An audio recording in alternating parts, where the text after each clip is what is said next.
I wrote yesterday that Credit Corp Group Limited, ASX, CCP, had entered a trading halt following the publication of an anonymous report by Checkmate Research.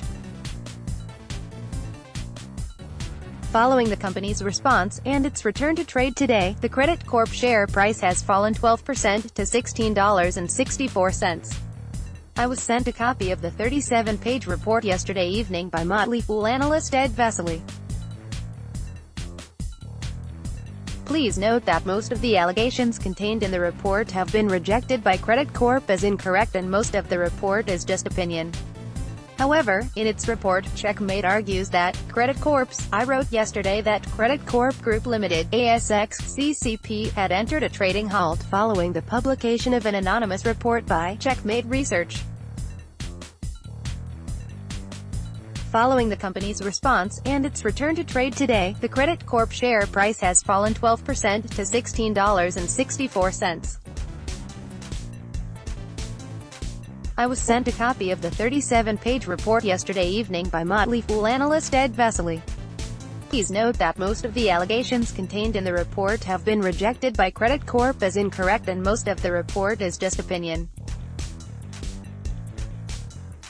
However, in its report, Checkmate argues that Credit Corp's main business is a payday lender that is avoiding classification as a payday lender via its use of a legal loophole. Avoiding classification as a payday lender allegedly brings regulatory or funding benefits to Credit Corp. Credit Corp's Bank Westpac Banking Corp. ASX, WBC, has cut funding to other payday lenders like Cash Converters International Limited, ASX, CCP, and Money3 Corporation Limited, ASX, MNY. Checkmate says that Westpac should stop doing business with Credit Corp, in the same way that it has with other payday lenders. Checkmate accuses Credit Corp of alleged earnings management, due to its too smooth gross profit margins, given that changes in the business have not resulted in a significant change in margins over the past few years. Checkmate says that Credit Corp is worth $10 a share instead of its last traded price of $18.84. There is too much to cover in any one article, 37 pages worth, so I will try to summarize the main points.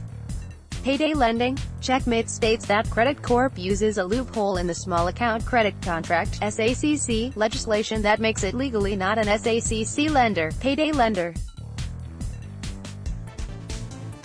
Checkmate also states that Credit Corp is effectively obeying the letter while avoiding the spirit of the law. Checkmate quotes a large number of media and other articles. If Credit Corp does not technically meet the criteria for a payday lender, then I must apologize for describing it as one. I may have been in error when I used that phrase.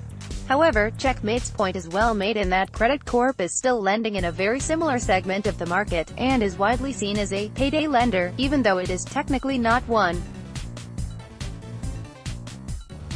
Credit Corp forcefully denied this allegation in its response and stated that it is categorically not a payday lender.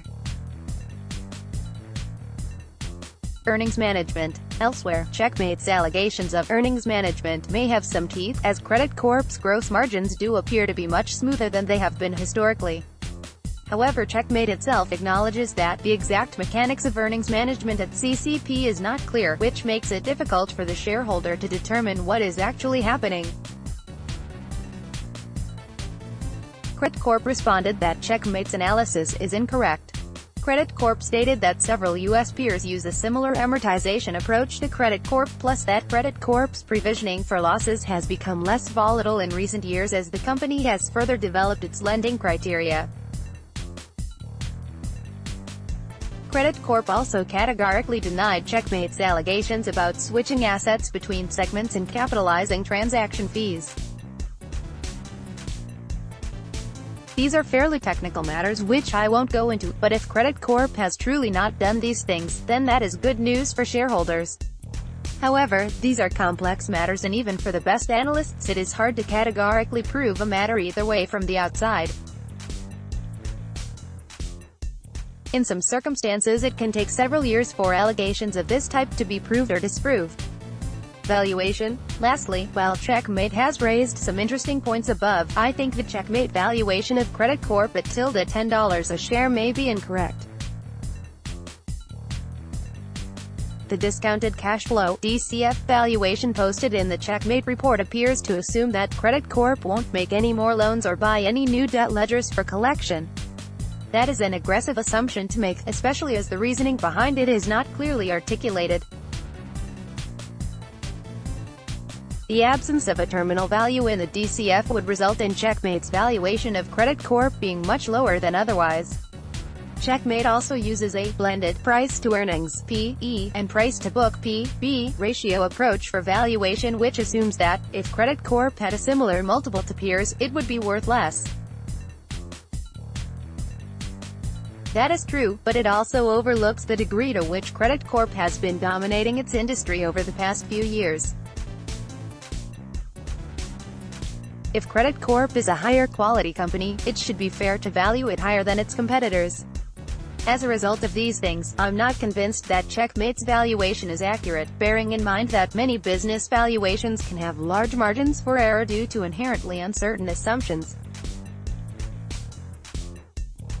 One possibility is that the value of Credit Corp's business, not its share price, will change as a result of the Checkmate report, especially if Credit Corp decides to change its accounting.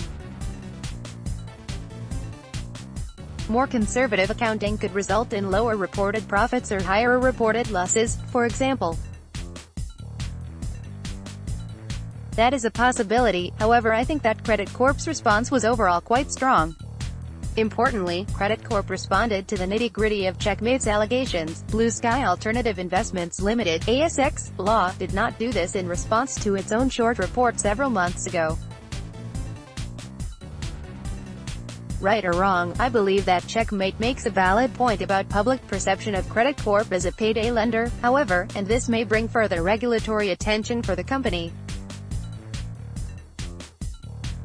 It is also true that after this report, every eye will be on Credit Corp as it releases its annual report over the next couple of months.